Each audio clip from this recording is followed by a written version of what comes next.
Hello there, everyone. It is 2 in the morning. I am bored. So I'm doing a podcast at 2 a.m.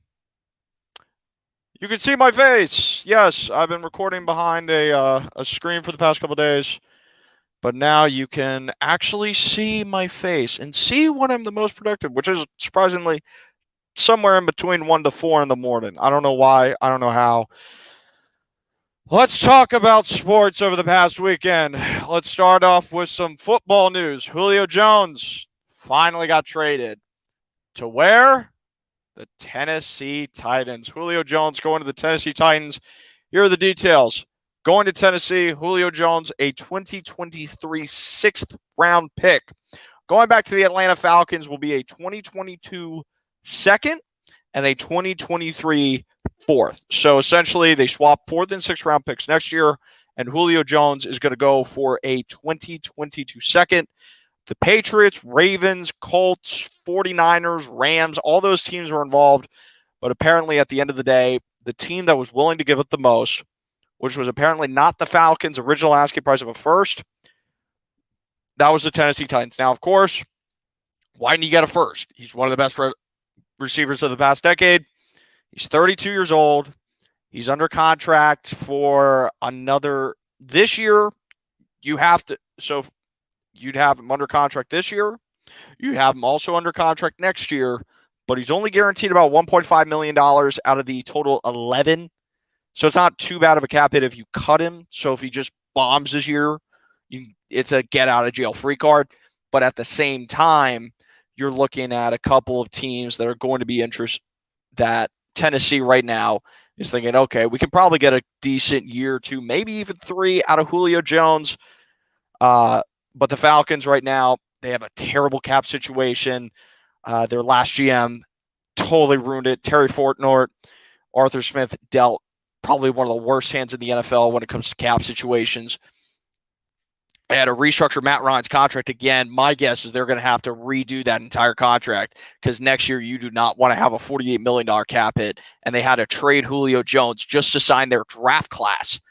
They didn't even have the money to sign their draft class this year. They didn't have the cap space to sign their draft class. They really only had 3 major players making major money. When I mean major money, I mean not on a rookie contract or like a deal under $10, $12 million. And that was Grady Jarrett, Julio Jones, Matt Ryan. You had to cut one of them loose. The easiest one was Julio. Grady Jarrett, Matt Ryan, they'll get to later. Matt Ryan, it seems like, will be there for at least 2, maybe 3 more years with the contract situation, but it is a really bad contract situation in Atlanta. As for the Tennessee Titans, this makes them a legit Super Bowl contender right now. You have an offense that, I'm going to say it, it's one of the best in the NFL, if not the best. You have not one, but 2. You get an additional Pro Bowl quality receiver. You have A.J. Brown now is the wide receiver number 2 because Julio Jones is number 1. You have probably the best running back in the NFL in your backfield. And you also have a pretty decent quarterback, a guy I'd say is arguably top 10 in Ryan Tannehill, who has really done well under, ironically, Arthur Smith, who's now in Atlanta. We'll see what happens with the Titans offense this year under a new offensive coordinator.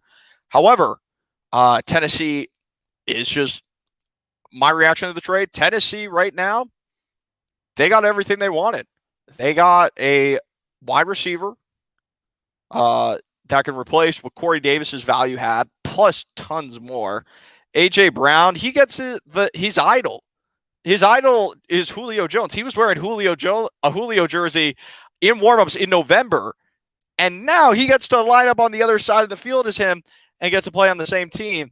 But at the same time, I'd say the Patriots, Ravens, Rams, 49ers, all those teams, I got to be honest, you missed out on Julio Jones. But at the same time, we will see how Julio does after an injury-riddled season last year where Calvin Ridley really took over as the number 1 receiver in that offense. We'll see what Julio Jones is in a new offense, a new team. I'm really interested to see what happens. Now let's talk about other stuff happening in the NFL. Right now, It's currently kind of a chess match between Aaron Rodgers and the Green Bay Packers. Nobody's really moving on anything. Minicamp starts soon, but it will be determined to see if Rodgers actually does report to either A, mandatory minicamp, or B, the bigger one is training camp, which, if I am correct, is going to be somewhere between July 27th and July 29th. If he doesn't report there, then you have a serious problem. If not, then you will probably have some easier times to deal with. Now, I'm done with the NFL stuff. That was probably the least amount of stuff to talk about. Let's move on to the NHL. We're going to talk about it a little bit. So first off, Montreal takes a 3-0 series lead over Winnipeg. Carey Price, incredible as always. Montreal dominated Game 3. They have Game 4 on Tuesday night. It looks, honestly, the way this series is going, I'd say Montreal wins that, and they move on to face the winner of the Vegas-Colorado series.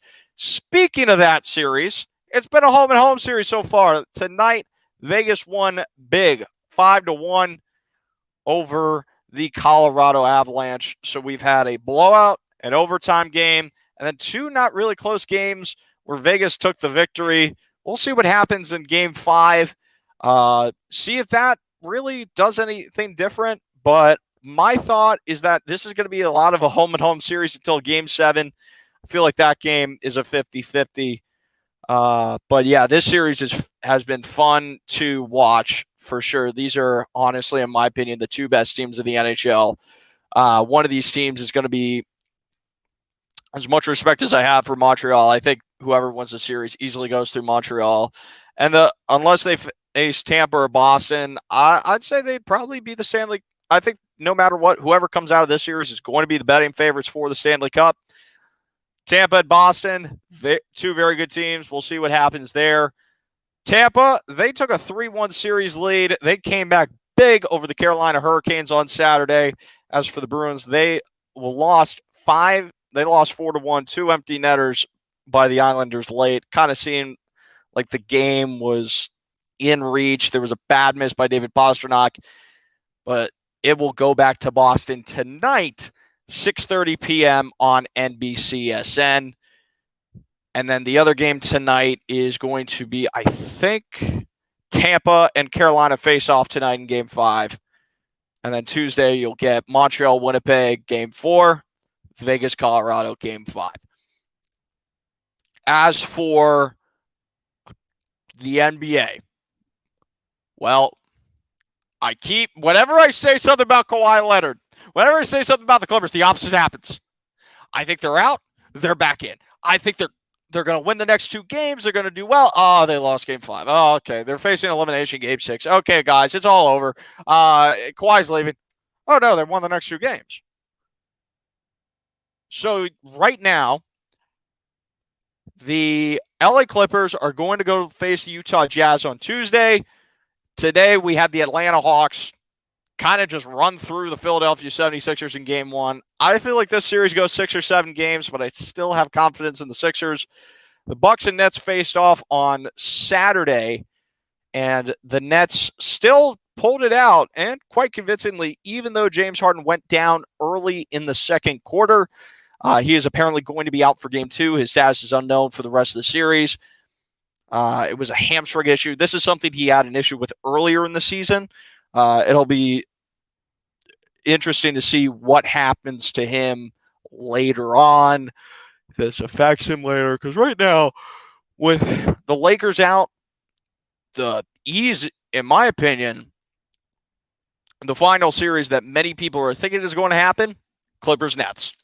That is the series that a lot of people are saying, yeah, right now, I'd say it's Clippers-Nets as a finals prediction. Now, Clippers have never made it out of the second round. But if we've seen anything this year, we know that, as Kevin Garnett once said, anything is possible. So maybe, just maybe, if LeBron can lose in the first round, maybe the Clippers can go all the way to the NBA Finals and maybe even win it. I'd say right now, the only team that I could see the Nets facing out of the West that could beat them is still the LA Clippers, because you got the board man, and Kawhi Leonard. Paul George, I know we call him Pandemic P a lot. I know we joke about him a lot, but still, he's Paul George. He's Paul George for a reason.